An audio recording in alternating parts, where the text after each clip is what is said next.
Okay, today we continue with our class, Woman's Guide to Practical Halachah. And we start with Sefer Chofetz Chaim. Big topic is the same, Lashon Hara general rules. And today's topic, fighting fire with fire.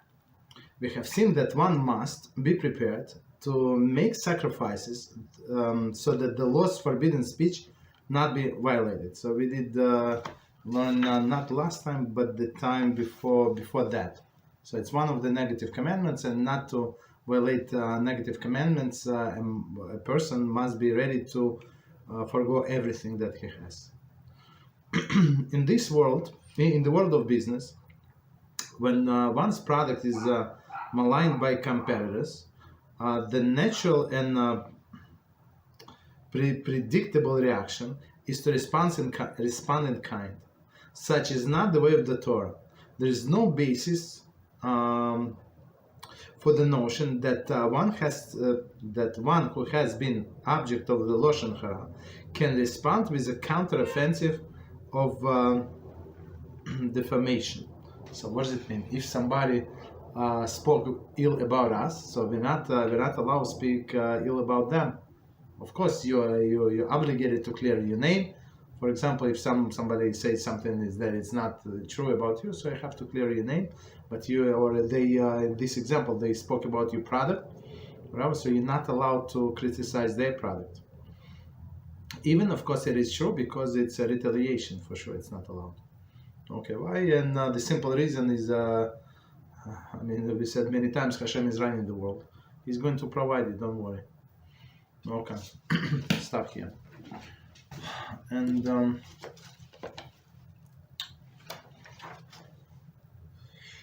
okay, so very nice, very interesting. So we start a new topic, matter of modesty. Okay, so let's see. Modesty is tznius, the obligation. The Gemara writes that it is incumbent upon every Jewish woman to dress in a modest manner. There are several possible prohibitions that are transgressed when one does not conform with halachas of modesty in dress.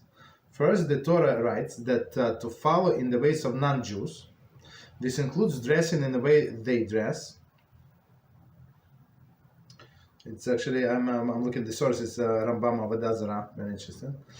One who dresses modestly is dressing in the way non-Jews do. Okay. Additionally, there is if there are Jewish men in the vicinity, it may be violation of the mitzvah not to put a stumbling block in front of a person. Okay, so let's do this part from the beginning, and we're going to explain line by line. A lot of information. So let's see. The Gemara writes that it is incumbent upon every Jewish woman is to dress in a modest manner. So, and as we learn from other topics from the lectures Rabbi Reuven Shlita, right? So the main obligation, the main mitzvah of a woman, Jewish woman in this world, is to be modest. Okay, so it sounds very, very simple, but it's not so simple in our day and age, right? Because of all these temptations from the people around, from society around us. Okay, and if we see all of the matriarchs were praised for their modesty, right? For example, Sarah, when the three angels came to Abraham to deliver the message about the cities Sodom and Gomorrah, about that he's going to have son, and to cure him, right? So they say, well, where is your wife Sarah? And he said, behold, she's in a tent. So meaning what? To give him compliment that he has a modest wife, right? And we know the story that when they're going down to Egypt, so by that time they were married for, I don't know how many years, 50 years? Let's say 50 plus years. And he said, now I know that you're beautiful. How did he did not know? Because she was very modest. Baruch Hashem. Okay. And say Beezrat. Okay. There are several possible prohibitions that are transgressed when one does not conform with the halachah of modest dress. Okay, so now we're talking about halachah. It's not a nice thing to do that No, it's actually halacha. First, the Torah writes that not to follow in the way of non-Jews. And not to follow in the way of non-Jews, it's of course it's related to women and men, of course. So men, it pertains to the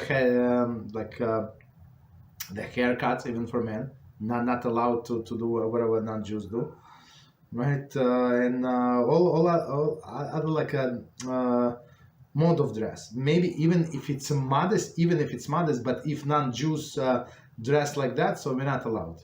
Okay, so that's one prohibition. And second one, this is included dressing in include dressing in the way they dress. Okay, we said that. One who dresses immodestly is dressing in the way of non-Jews do. Okay, so I mean, we said it is from Igros Moshe. So it's obvious that non-Jews, most of them at least, they dress immodestly. That's one problem. But another problem is to provoke all of the men. We're talking about women now. To provoke all of the men around them to look at them and having thoughts about them. And it's Jewish men and non-Jewish men. Does not make any difference. Okay. So continue. Additionally, if there are Jewish men, but here is a emphasize about Jewish men. Additionally, if there are Jewish men in the vicinity, it may be violation of mitzvah of not to put a stumbling block in front of the person. I'm not sure where's the place when there is no Jewish men in the vicinity. I'm not sure. If there are the Jewish women, so there are Jewish men everywhere. Okay, so continue. Next one, length of skirt and sleeves. Although there are many poskim who maintain that a woman's clothing should cover until her ankles, most Jewish community have accepted the opinion that it is sufficient to cover until including the knees. Mishnah Brura. Likewise, a woman should cover her elbows and the collarbone. Okay. So I just want to see for the continuation. Okay, no continuation. So let's try to understand what it says here. I mean, he's very brief, but we can elaborate. So so many poskim say that it's proper, Hazanish, one of them, for a woman to have a long skirt until the ankle. That's it would be according to all of the opinions, right? But most of the Jewish community accepted opinion that sufficient to cover and lower than the knee. Of course, when she sits, the knee must be covered, of course, and she must wear stockings. That's of course, right? But in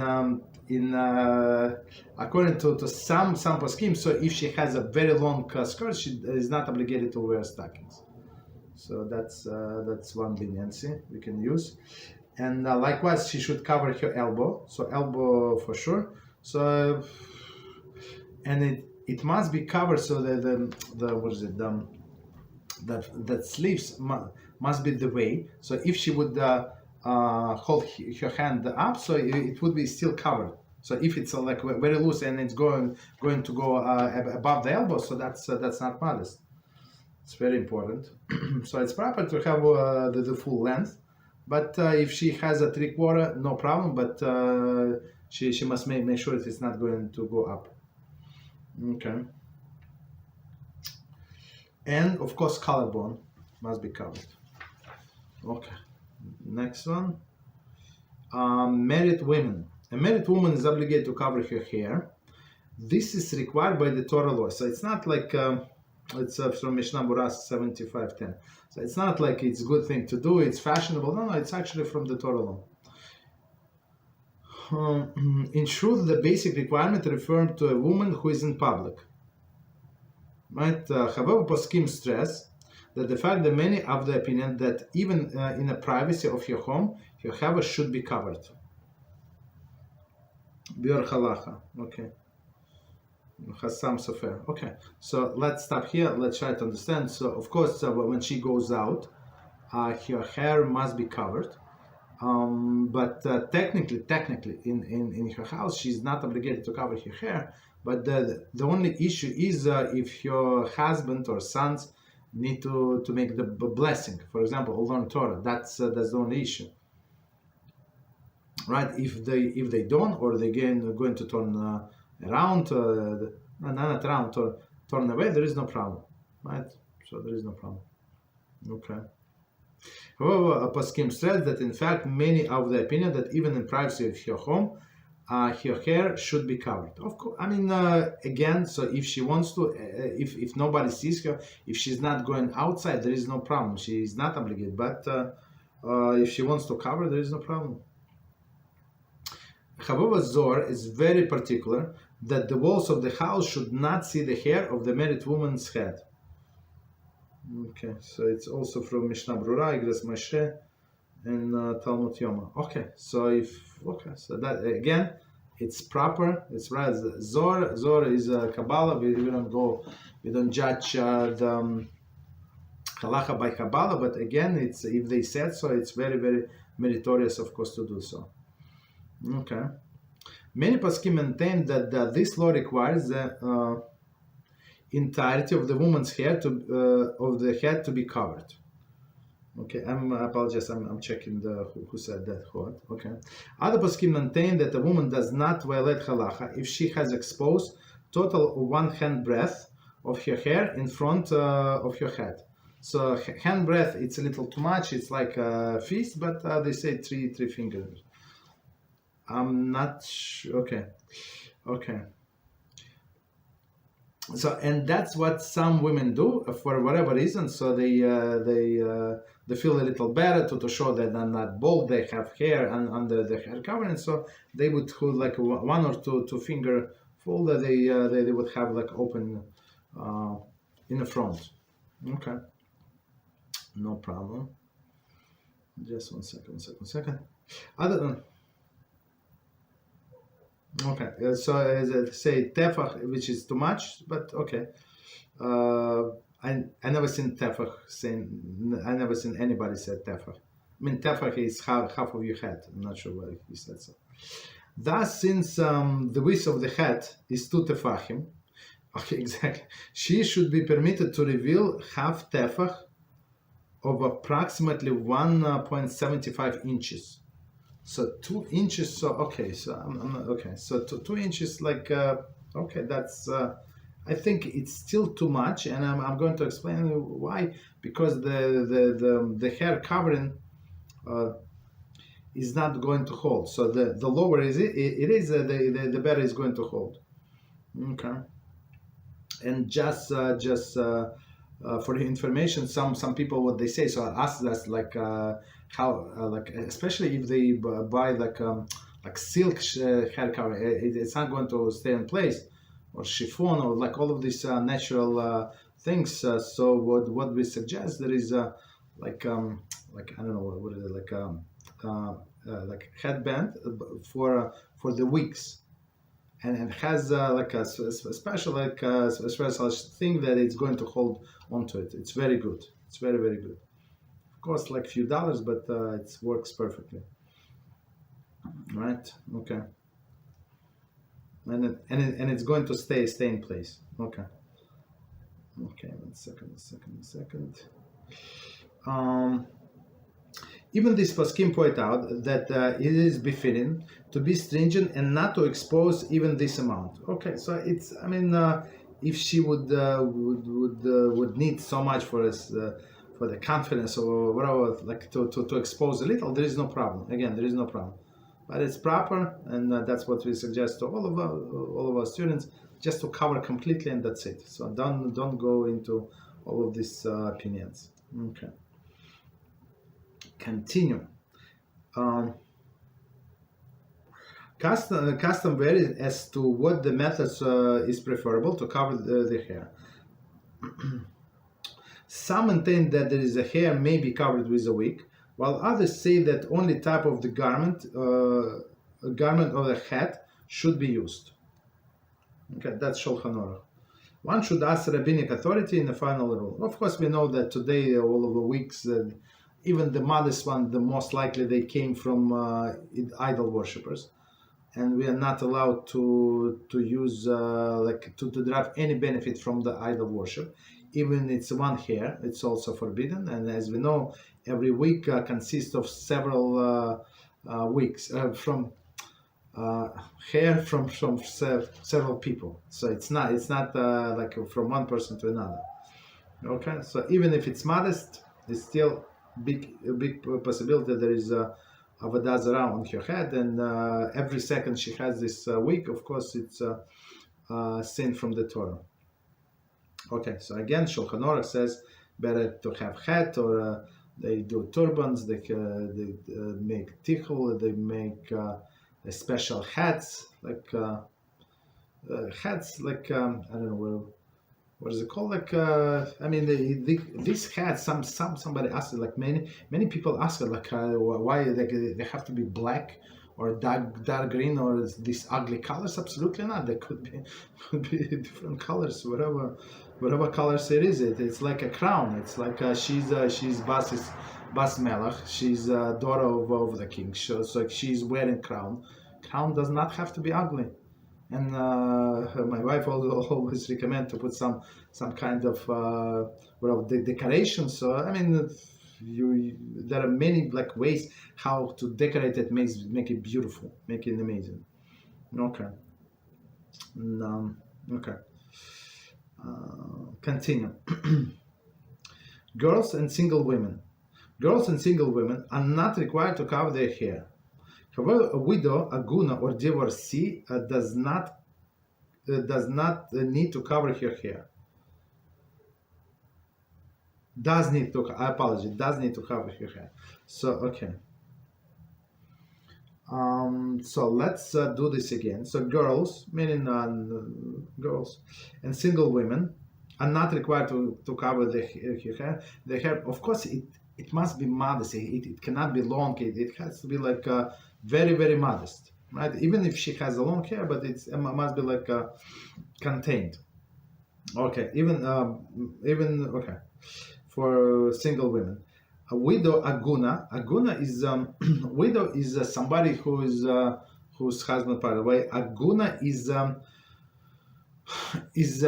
one that we don't know what happened to the husband, right? Or he does not want to give her a get for whatever reason. There are many vicious men, right, that like to keep their wives hostages, right, and they don't give them a get, so a woman cannot get married.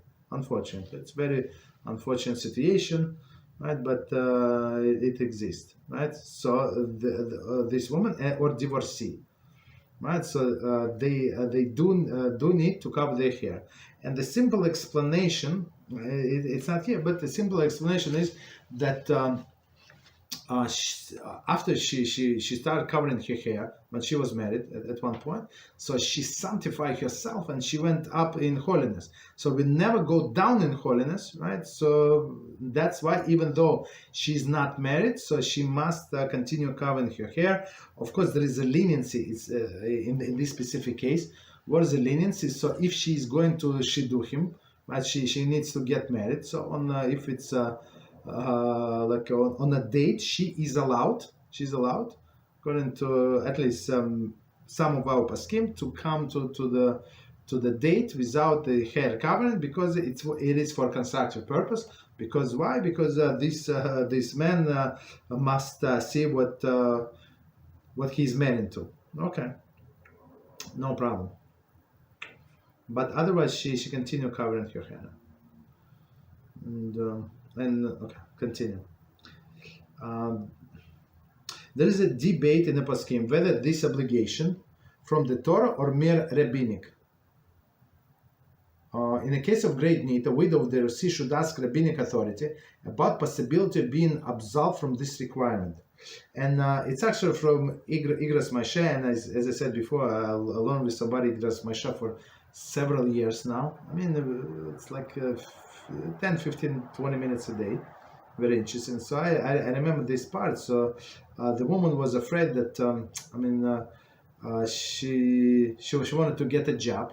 So she was a widow, She wanted to get a job, and it was somehow in this environment they were pressing her not to wear the head covering for whatever reason. It was some kind of salesperson job. I don't remember exactly, but Reb Moshe actually agreed, and he allowed her not to cover her hair, at least at work. Okay. Any questions before I continue?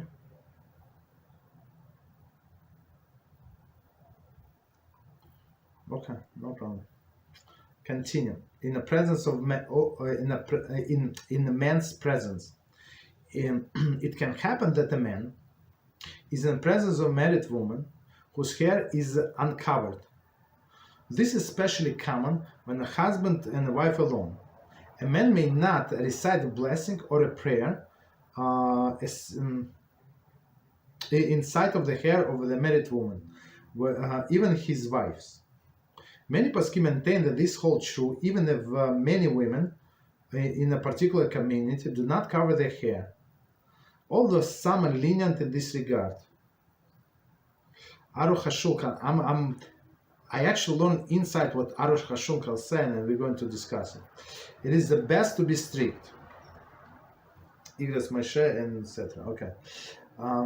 It is permitted, however, to recite the blessing or prayer if there is a small amount of hair visible from the side of the head covering.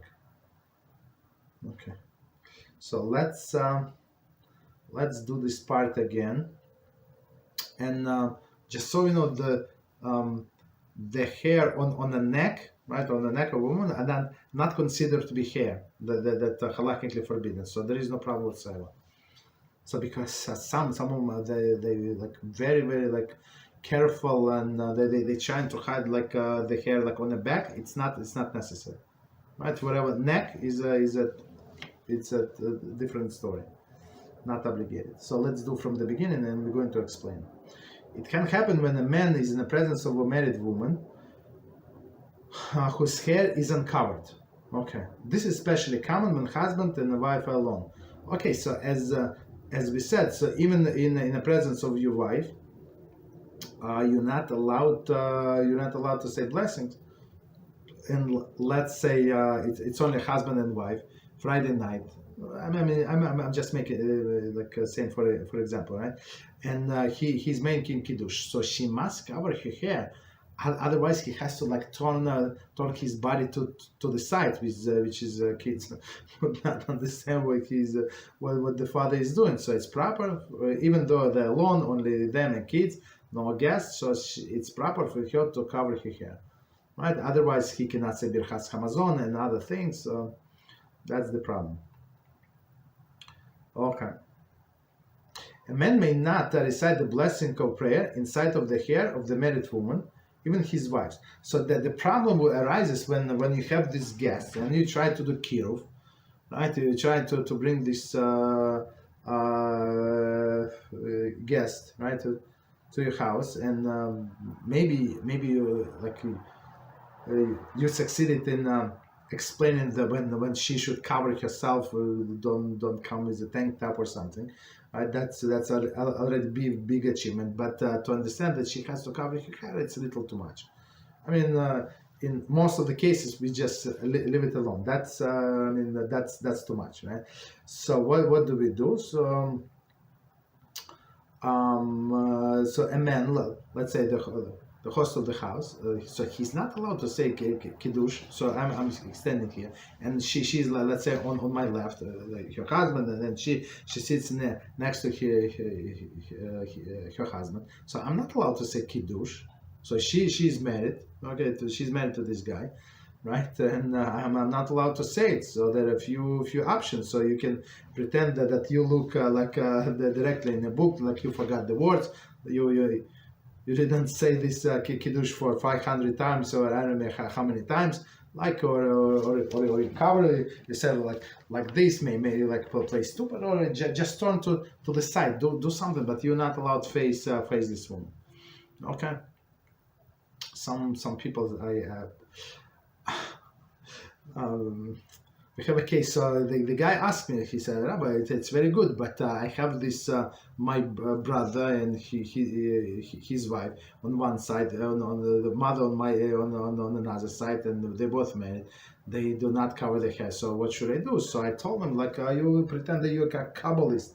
You just cover your eyes. I mean, there's no other options. You're not allowed.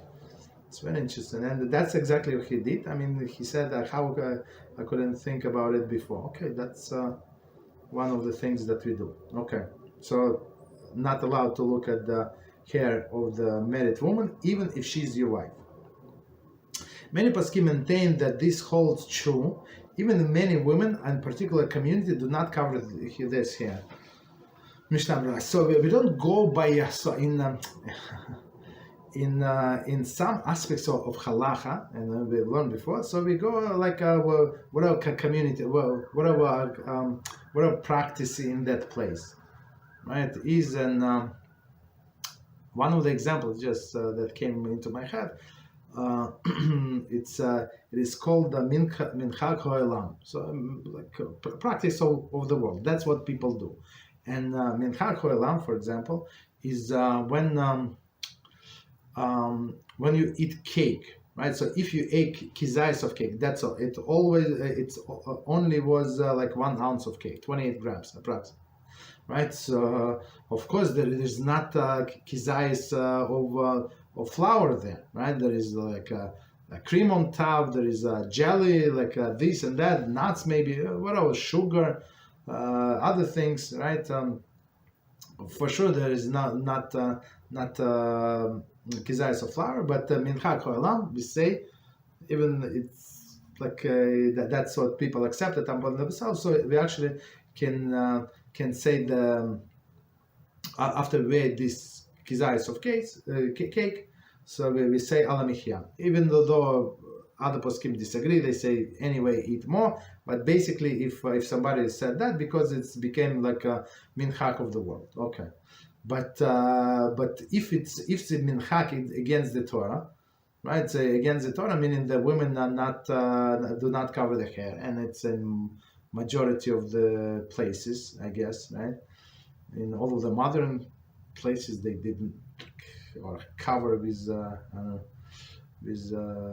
wigs that are very, very immodest, or they do not cover at all. So okay, that's the problem. So it's still whatever people do not change halacha. Halacha stays the same, right? As Rabbi Reuven Shlit always say, we don't learn from people what to do from looking at the people. We learn from the books, right? The books are very clear. Continue. Although some lenient with this regard, so some lenient in this regard, so it was actually Aruch HaShulchan, and as I understand, if I remember correctly, he's from Navardak, if I think. So Navardak was in Belarus, if I remember correctly. So and these communists, they put like what it was before the communists, like all of the, like I think it was in communist time. So they put all of this like a strict rule. Somehow they say that all of the head covering are forbidden. No, Aruch HaShulchan was before the communists, I think. I'm not sure. Somehow, I don't remember exactly details, but somehow it was like government rule. You're not allowed to wear head covering, Jews and non-Jews alike. Right, so I mean, and it become like norm, the standard. It's not like so if somebody, a woman, Jewess or non-Jew goes without hair cover, it's not like nobody would look at her. Like okay, so that was one of the leniency that he allowed at his time. But after that, I mean, since we don't have such a government decree. Government do not care, Baruch Hashem, that's very good. And even if you go to the government office, so and one of my students, like she called me, of course I didn't answer, but then she texted, it's emergency. Okay, I answered the phone. So what is emergency? So she was in a government, I think in Matavik or something. So they asked her to take off the head cover. So we explained to this nice lady that it's religious covering. She's not good on good. Okay, and it's religious. So the lady asked me on the phone. So why did not say so? I don't know. I said I don't know why did she say so. I mean, if it's for fashion, they may make you take off this head covering. But I'm not sure what she was wearing. But if it's for a religious person, they leave you alone. So there is no leniency applied. It is permitted, however, to recite the blessing or prayer if there is a small amount of hair visible from the sides of the head covering. Okay, maybe like after sometimes it's go a little up, right? So you see a little hair. There is no problem. Okay. So just a little. Okay. Continue.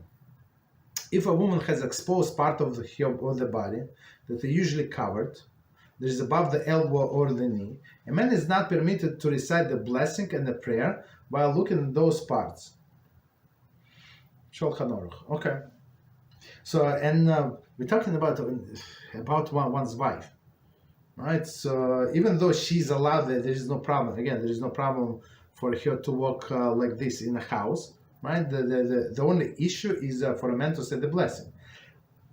I would say, even though there is no problem, don't accustom yourself, because one time you go and forget that you dress like that, and you go into outside to check your mail, and unfortunately it happened before to some students of ours. That's what they reported. I mean, unfortunately. Okay. Okay, so he's not allowed to say the blessing. For example, as we said, if she has this very loose sleeve, right, and she goes like this, I don't know, to whatever, right? So the sleeve is going to go up, and you're not allowed to learn. You're not allowed to say blessing, and that's the problem. Or the knee. Continue. If a woman is not the man's wife, some opinion maintain that this law is even if very minute part of the body is exposed. It's actually from Remind Mishnah Brura. Okay, so one's wife, it's one thing, but I mean, we're trying to be careful not with other women, other women in our wives also. Right, and parts of the body that are usually covered. So collarbone is usually covered. So all other parts are usually covered. Okay.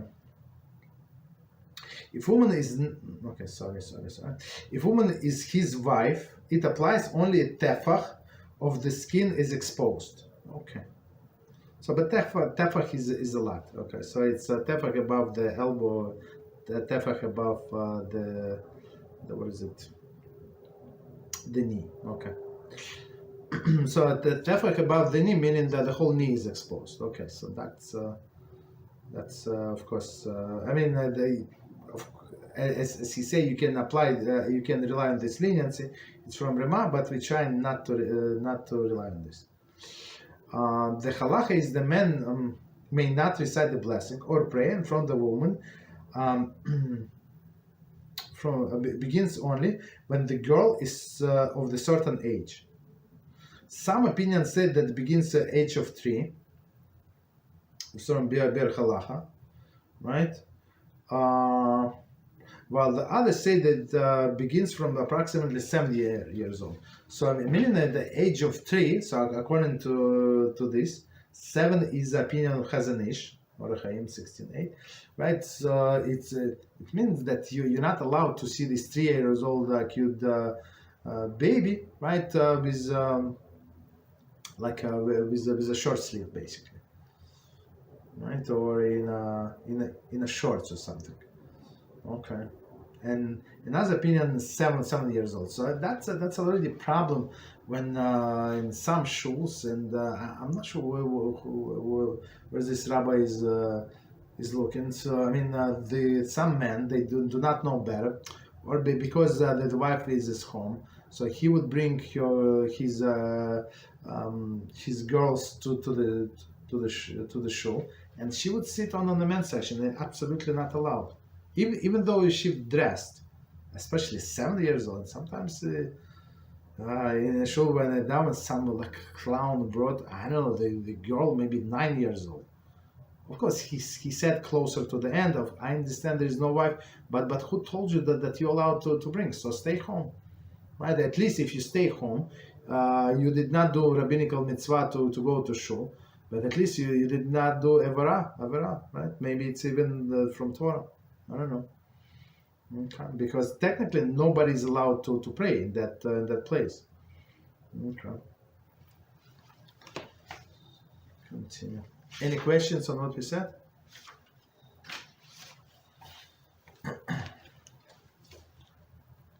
Okay, no problem. Continue. Next topic.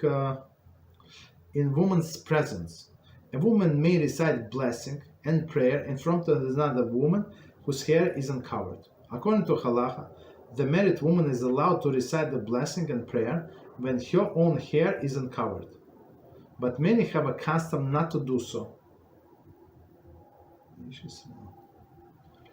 Very interesting. Okay. Likewise, a woman is permitted to say the blessing and prayer even if she is dressed immodestly, as long as her private parts are covered. A woman may recite the blessing and the prayer in front of another woman who dressed immodestly. Okay, so all of these halachas were actually a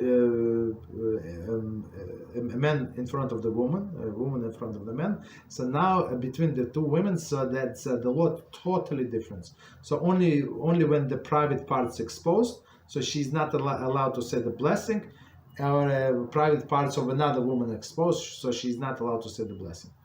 So, but otherwise, it doesn't matter how immodestly they dress it. Technically, we don't say it's proper, but technically there is no problem. They say you can say the blessing. So she went to the bathroom in the middle of the night. There is no problem. She can say the blessing. Okay. Okay. So continue. Next topic. One second. Next topic. Let me quickly check time. Okay, so next topic, women singing. That's a big one. The prohibition. Chazal teach they call Bisha Erva. Bisha Erva. The voice of a woman is a provocation. Provocative. So actually Erva is nakedness. Right? Okay, but okay, let's use provocative, no problem. They understood this to mean that it is forbidden for a man to hear a woman sing. Most assume that this is rabbinic prohibition. Okay, he is permitted to hear a woman's voice speaking in a conventional conversation. Okay, so let's finish and then we're going to return and explain. This prohibition is not merely directed at men. Women must be careful not to sing in the presence of Jewish men so as not to cause them to violate this law. She must be careful to avoid singing while walking in a public thoroughfare where the Jewish men may be passing. Okay, so let's see from the beginning and we're going to explain.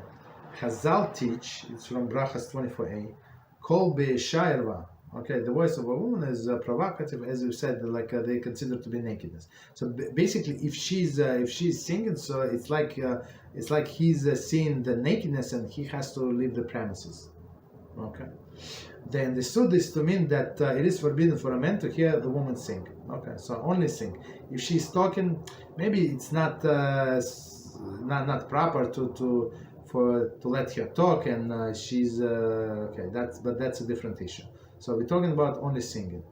Most assume that this is a rabbinic prohibition. Okay, he is permitted to hear a woman's voice speaking in conventional conversation. So in conventional conversation, meaning that you go to the store. So I went to the store.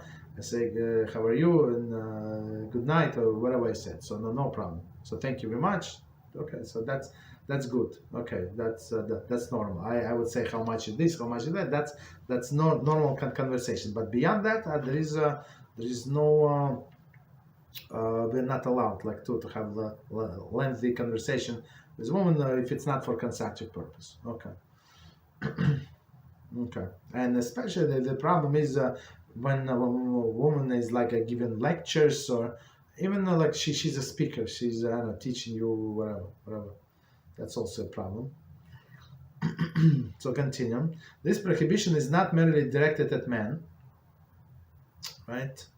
A woman must be careful not to sing in her presence. So meaning that this prohibition not directly to men, meaning that the man is not allowed to sing, to hear the woman sing. A woman must be careful not to sing in presence of Jewish men, so as not to cause them to violate this law. Okay. She must be careful about singing while walking in a public thoroughfare somewhere outside where the Jewish men may be passing. And sometimes I went to one shul some time ago, right? Actually, we went to a few times, like very special shul, very famous, world famous shul. Not going to mention, of course, and and it was very famous singer, like I think he's the best.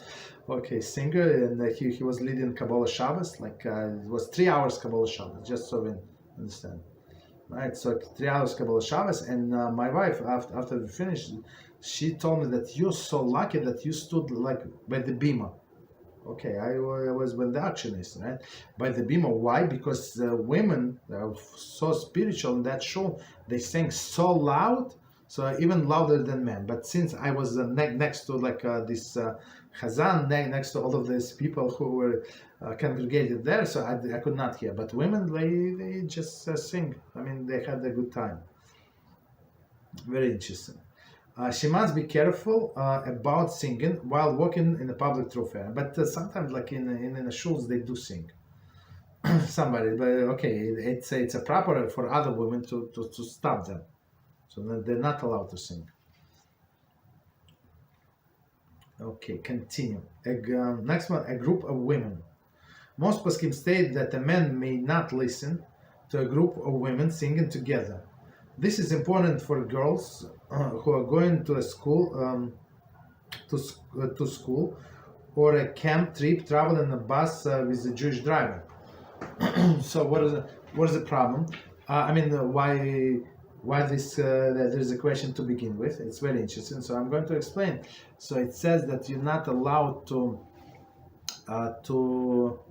listen to a woman sing because a man would imagine her in a not appropriate way, right? And especially they say if he knows how she looks like. And today it's not like it's not so hard to go internet and see how this singer looks like, right? And but if they sing like several people together, so you don't hear one specific voice. You hear the mix of the voices, right? So that's a little different. So, but that's why they say most poskim state that he may not listen to a group of women singing together. So even though you cannot imagine anyone specific, you cannot hear clearly separately one voice, but still it is forbidden. And this is important when the girls they go to the trip, right, to the mountains, to I don't know, to some excursions, wherever they to the camp, right? So of course they like to sing. So there is a problem with the Jewish driver. I mean, some say there is a non-Jewish driver. It's different, but as the girls do not sing. Okay, so let this or have a woman driver, right? Okay. Continue. Age. The girls in a group under the age of 11. In the group under the age of 11.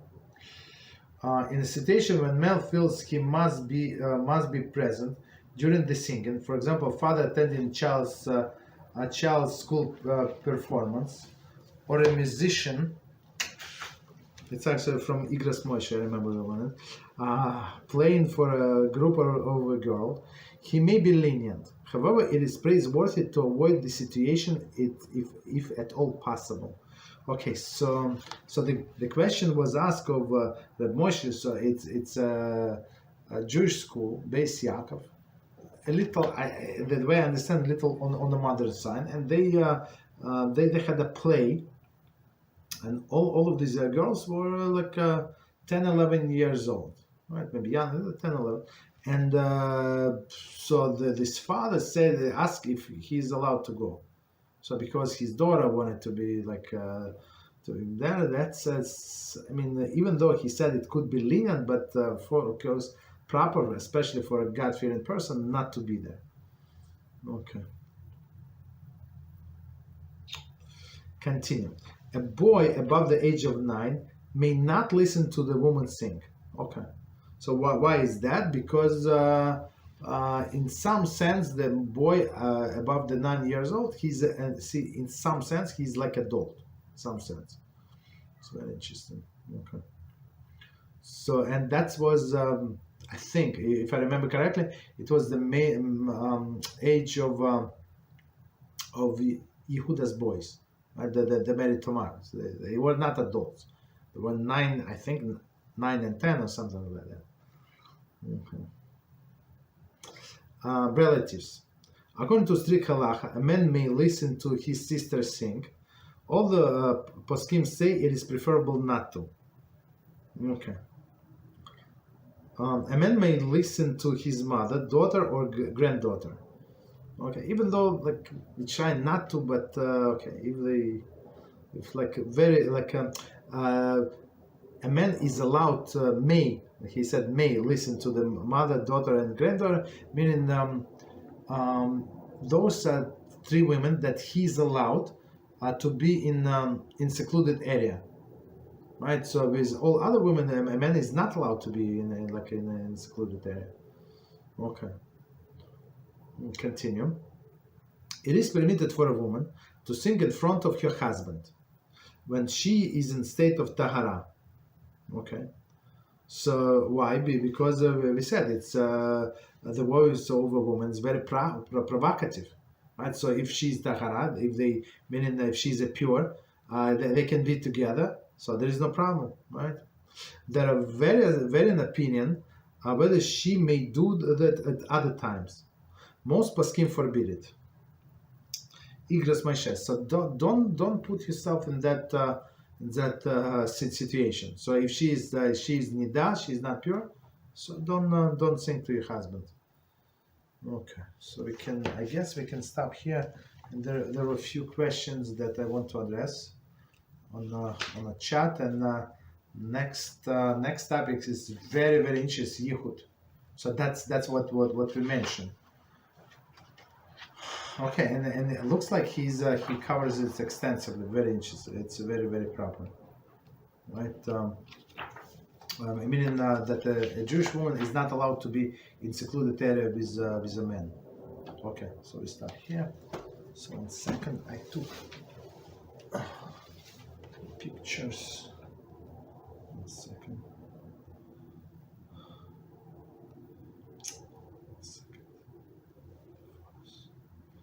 So let's see. My wife let me use this device. Okay. So no problem. So first question was about the time, right? Second, let's continue spinning. Okay, so it was about the timing, and 1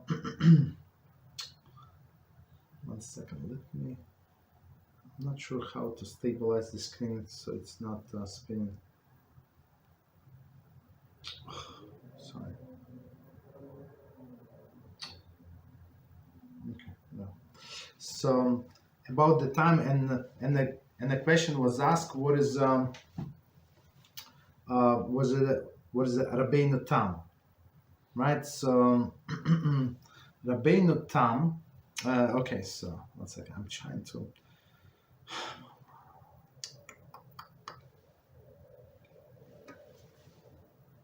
Let's continue spinning.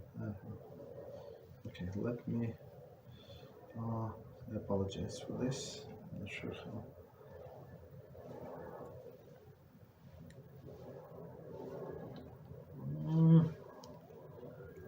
Just 1 second.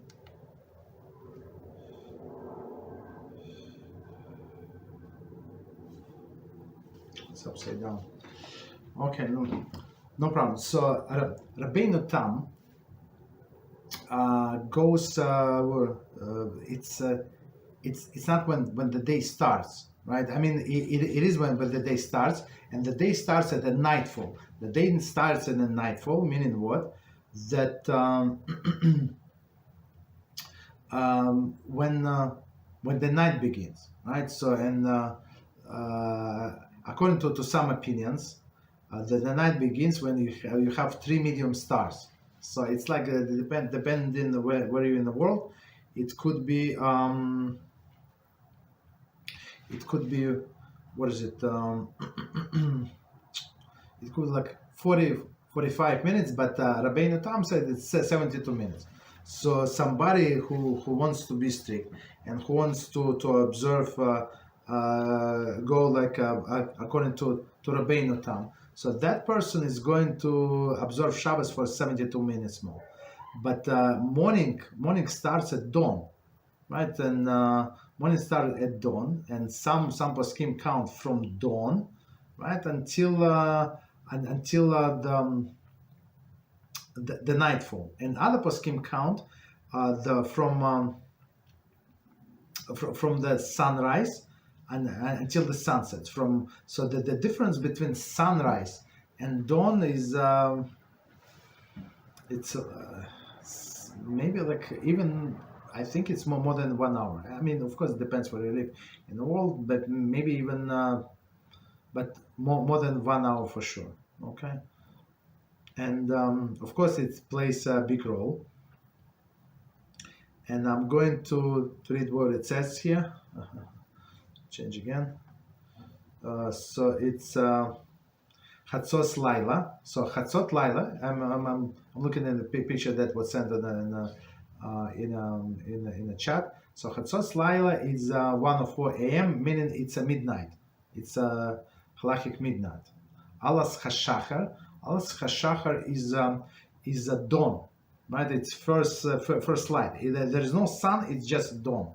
And technically, at that time, Alas Hashachar, you're allowed to start praying. Technically, if you need to go to work, you work very far away, and so you're allowed to start praying in this Alas Hashachar. Then, so it's 4:40, and the next time is early Tefillin, 4:54. So Tefillin, of course, it's same time for Talis. So, for example, if a person needs to start, I'm talking about man, start praying earlier, so he would start without Tefillin and Talis, and then he can say put the Tefillin and Talis, or do it in a dawn without blessing, and then just touch it to move it in Talis, and you can say the blessing left afterwards.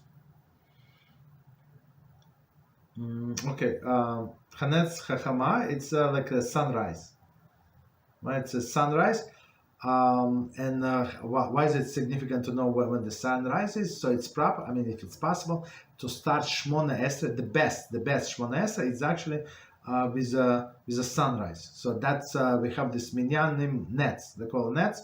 So because of this, right? So they start every day. They start at a different time. It's okay. Well, whatever is it? You must be a very, very dedicated person, right? You start at a different time. So you finish your prayer by the Shmona Esrei, finish Shema by the Shmona Esrei right before the sunset. They know exactly what second in the sunset. It's everything calculated. It's just unbelievable. Okay.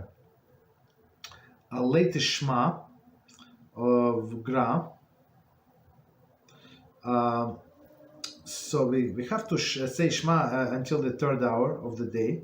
So in this case, location it's 9:29. Okay, I mean in my location it was like 9:19 this Shabbos. Okay, Especially this very relevant to men. For women, not so much, because a woman can say anytime. Of course, she wants to be like according to all of the best of the best opinions. So of course you say the proper time. But for men, for sure, you must say the Shema before 9:29. Okay. Latest tefillah grass. So it's one the Gra gives 1 more hour till the 4th hour. Chatzot Yom. Chatzot Yom is what is it? It's a midday, right? It's a midday. Mincha Gedola.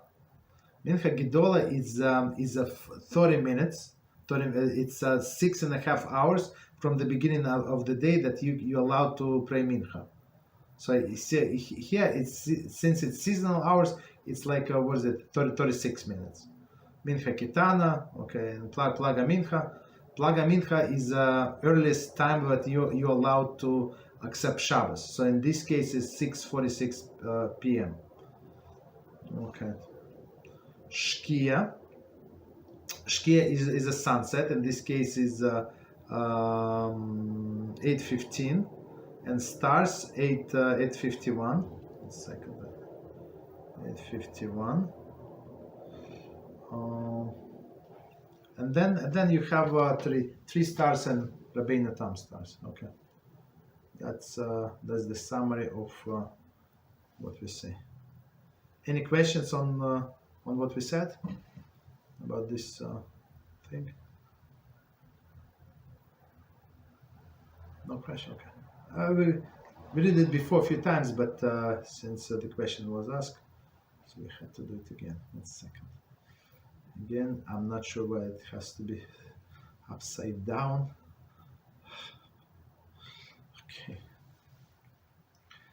Okay. So then the question was, if we are the ones recited Kiddush and could not finish the whole bottle of container of the wine of grape juice, are we allowed to save it for next Shabbos, or do we have to buy a new bottle every Shabbos? So it's and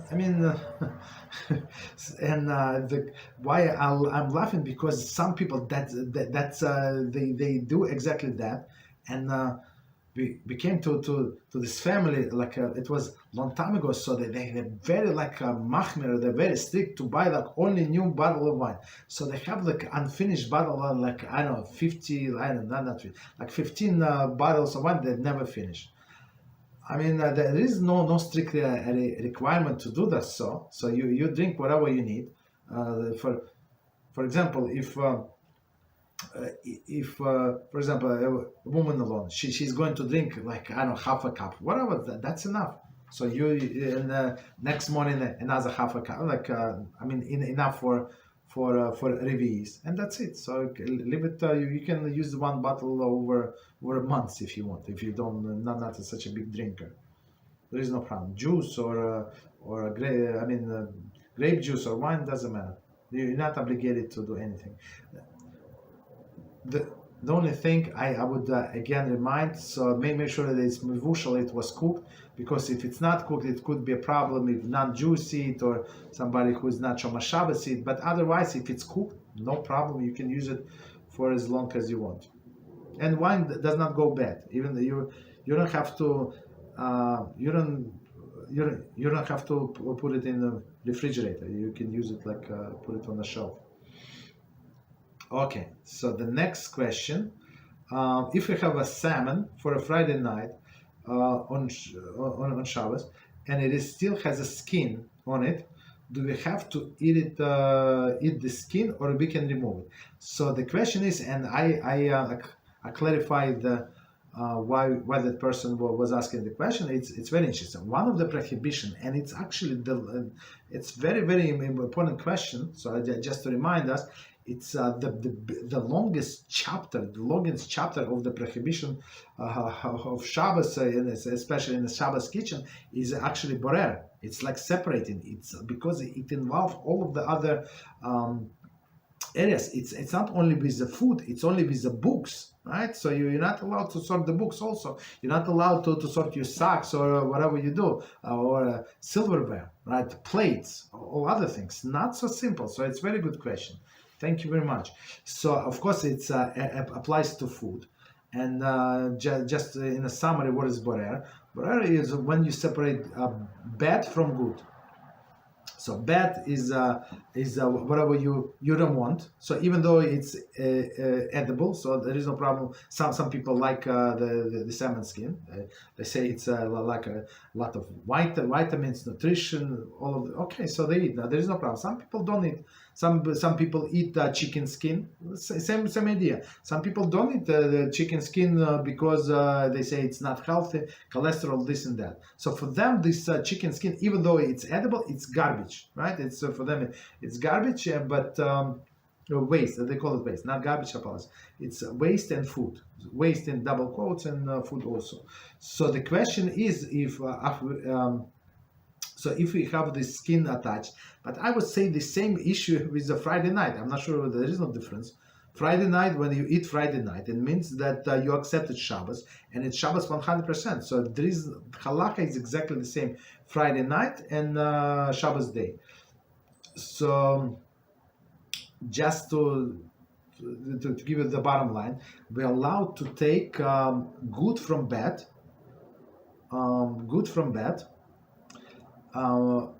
by hand, second condition, there are three conditions, and for right now.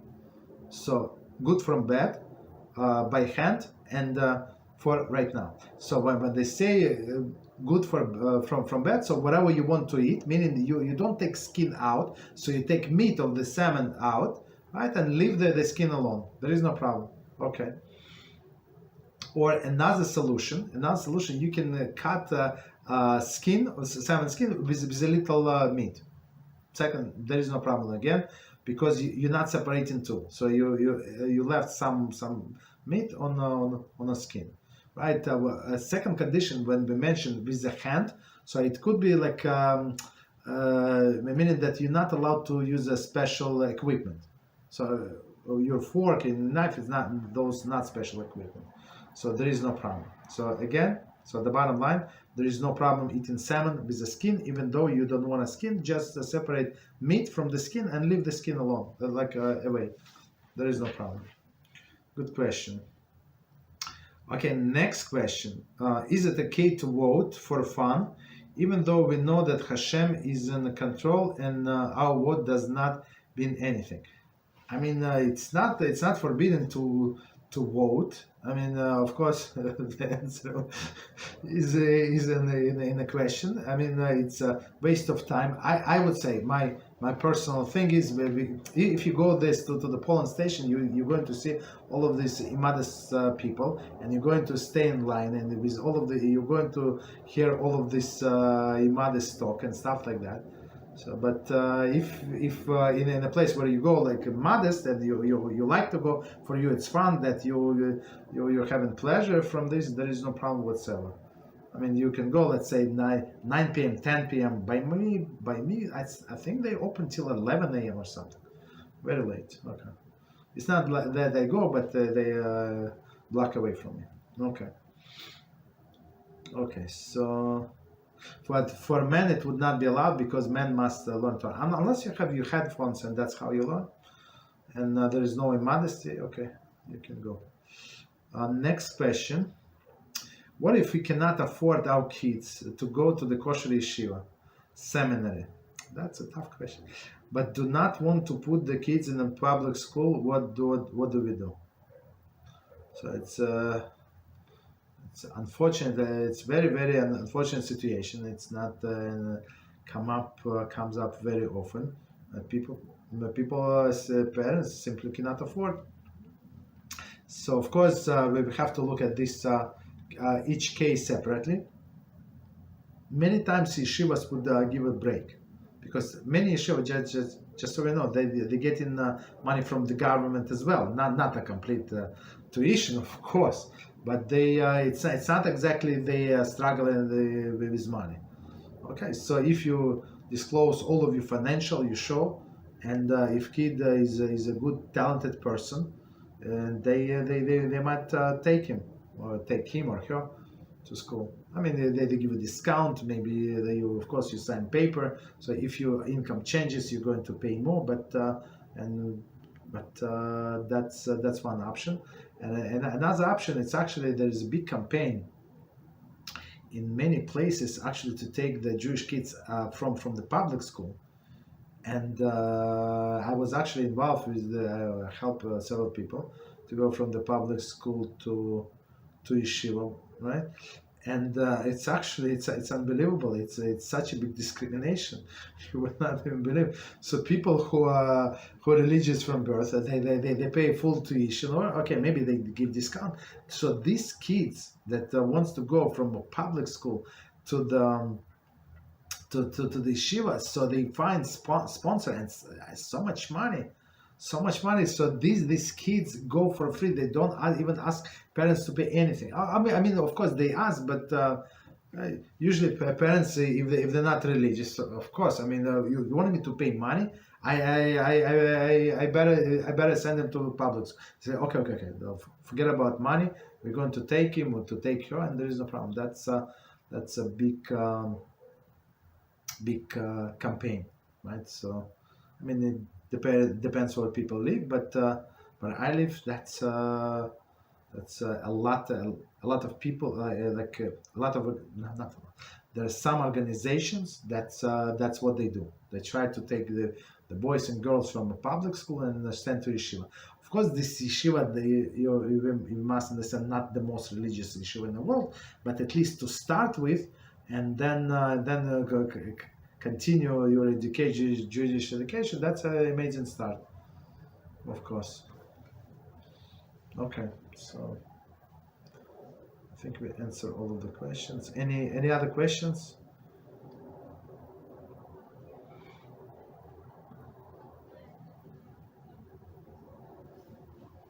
Any topic? I have to figure out how it works. Yes, go ahead. I don't know if the question about the motorcycle is answered. I apologize. I missed the beginning. Could you repeat the beginning? There it says if women are allowed to ride motorbike. Oh, motorcycle. Oh, yeah. Thank you very much. I apologize. Yeah, I missed it. So yeah. Thank you. So women are not allowed to ride the motorcycle unless it's to escape from danger. And how do we know? It's actually we learned from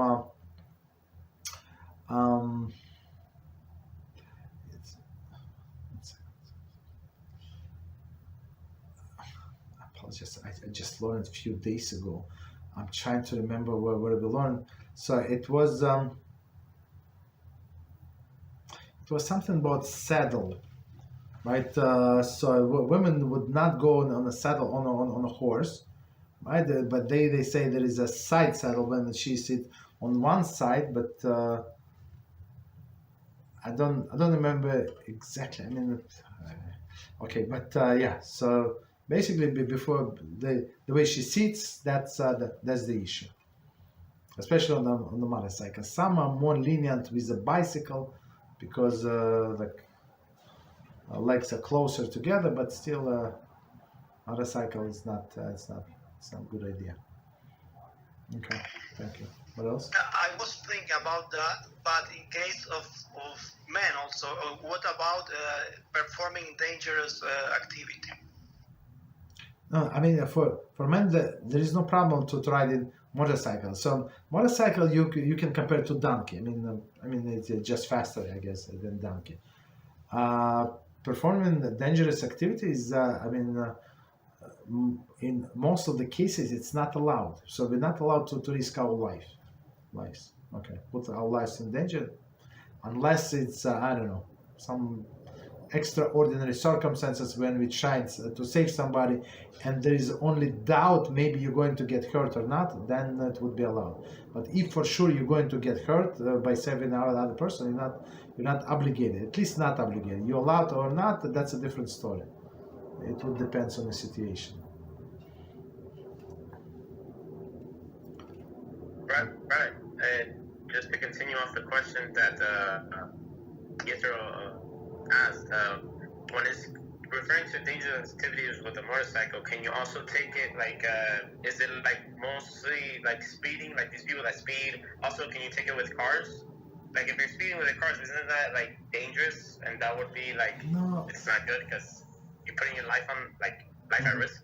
No, okay, so the motorcycle, if you just drive to work and home, or do delivery or do whatever you need to do, it's not dangerous. So, but these crazy people, and I'm sure all of us like aware of it, they drive between the cars, they do all of these tricks. They go on a red light, the green light, the yellow light. They green they do not observe any rules.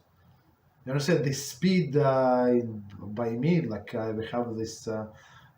This like gang or something. They would like in the middle of the street, they will ride on one wheel, and it's like 5 of them, of 10 of them. So everybody's scared, everybody stay away. But those crazy people. But some people, like, they do delivery on a scooter, like electric scooter, motorcycle. There is no problem. So it's not dangerous by itself. Only like younger people that say speeding, that's the issue. But otherwise, like, it's not such a big danger. Go ahead. Yeah.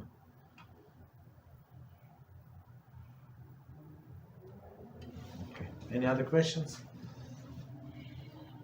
Yes, Rabbi. There was one thing that I encountered on Shabbos. It was a story. I didn't say anything because I feel like it was in my place. But there was a gentleman. He was talking about that he went to Shiur and it looked like it was going good until he mentioned that the person that he went to go to Shiur, he has a business of owning casinos and in Mexico. And then he says like, oh, it was an amazing Shiur. He taught about my sin. And I was kind of like shocked. I was like, wait, so you're learning from a person that is, teaching about my sin, but his business is stealing. So how do you approach somebody? Like, well, no, I don't think the rabbi was there, and he says, wait, that's an unkosher business. But what? I don't know what else what should you tell that person? So that person is somebody who went to Shiur of this person who is the owner of a casino. Did I get it correct or no? Yes. Okay. So of course you have to start from afar, right? So if you told them, if you're going to tell him that he's stealing, of course he's not going to listen to him.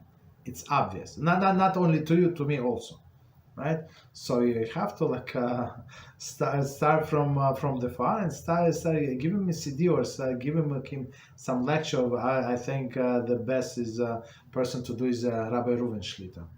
Like not about casino, but about other topics. Let the person get interested, because Satan is so strong. I mean, so what, you think that whatever he's doing, he does not know it's kosher. It's not kosher. He knows.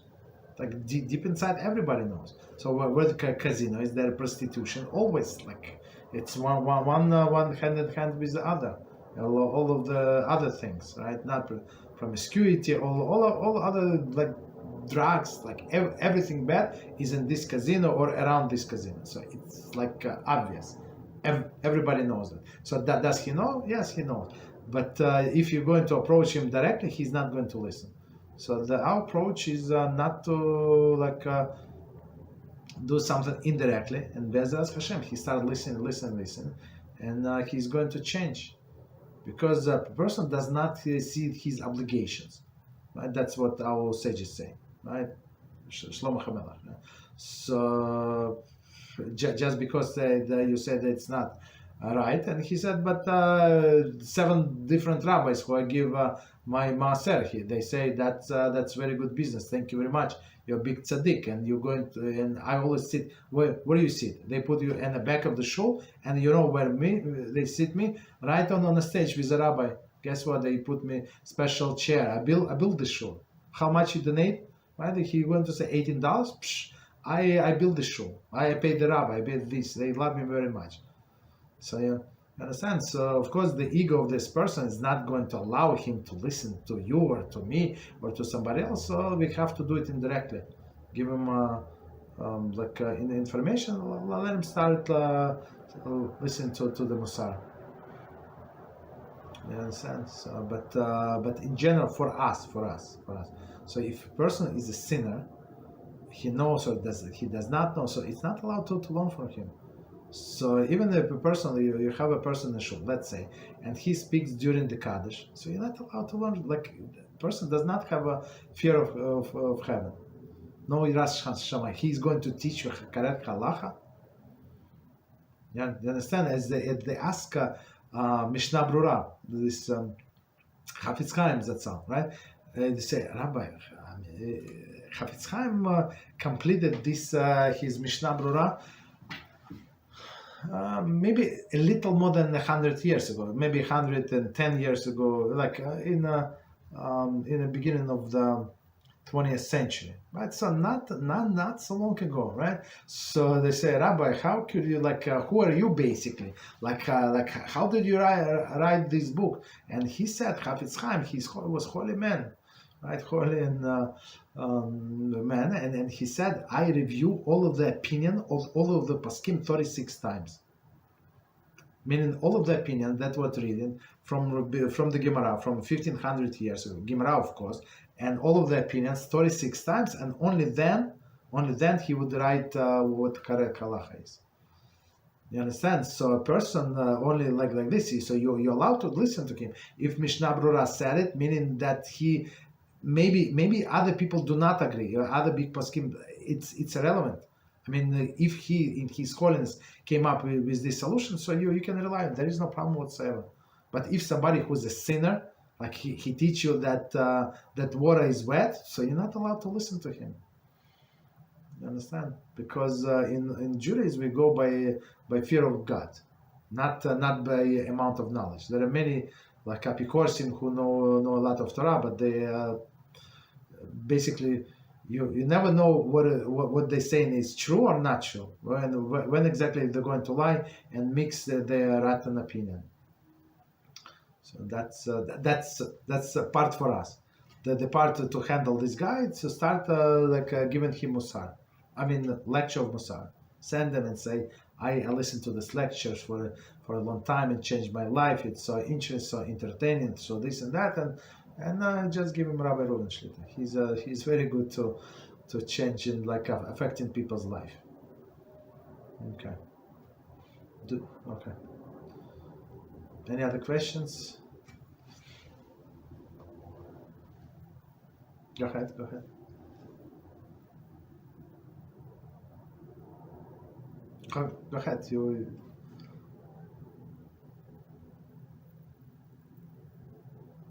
Oh, you know what? Maybe you're speaking, but we cannot listen. We cannot hear you.